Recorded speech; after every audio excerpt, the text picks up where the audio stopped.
সব লিখে নিয়েছি লাউরা, এইবার পরীক্ষা পাস করার থেকে কেউ আমাকে আটকাতে পারবে না মারা। নারীকে একবার ফোন করে দেখি মালটা কত কি করলো।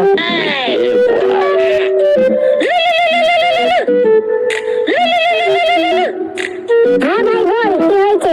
আর ফিরে না, আজ পরীক্ষা কেমন দিবি বল। এই তো রে মারা, পরে কিছু ছিটতে পারিনি, তাই বইয়ের পাতা ছিটতে বসেছি।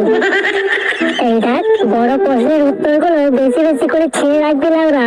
আমি বড় সব এমসিকিউ গুলো নিয়ে যাচ্ছি, আর তুই বাকিগুলো নিয়ে তো তাহলেই হবে।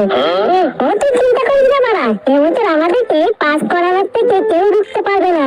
আর একবার যদি পাস করতে পারি, কলেজে ভর্তি হওয়ার পর সব মেয়েকে পটিয়ে নেবো লাউরা। ঠিক আছে, তুই তাড়াতাড়ি রেডি হয়ে